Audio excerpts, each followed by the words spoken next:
চলেন আজকে আপনাদের সাথে দারুণ উপকারী একটা টিপস শেয়ার করি, যেটা আমরা অনেকেই জানি, আবার অনেকেই না জেনে অনেক বড় বিপদে পড়ে যাই। বর্তমানে বাজারে সোনার যে আকাশ ছোঁয়া দাম, তারপর সেই শখের সোনা যদি কোনোভাবে সাদা হয়ে যায় তাহলে কেমন লাগবে বলেন তো। তাই এই বিপদ থেকে বাঁচতে ভিডিওটা পুরোপুরি দেখুন। জ্বর মাপার জন্য সাধারণত আমাদের কম বেশি সবার ঘরে থার্মোমিটার থাকে, হয়তো অ্যানালগ থাকে নয়তো ডিজিটাল থাকে।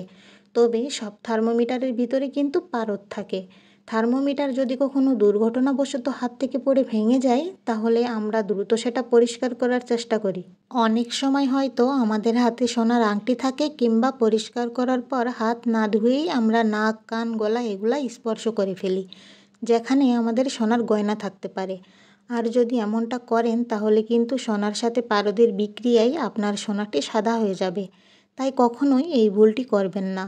কখনো থার্মোমিটার ভেঙে গেলে সাথে সাথে সোনার গয়নাগুলো খুলে ফেলুন, তারপর ভাঙা থার্মোমিটার পরিষ্কার করুন। নিজের সাথে সাথে অন্যকেও সাবধান করতে ভিডিওটি অবশ্যই শেয়ার করে দিবেন, কারণ ইতোমধ্যে অনেকেই এই দুর্ঘটনার শিকার হয়েছেন।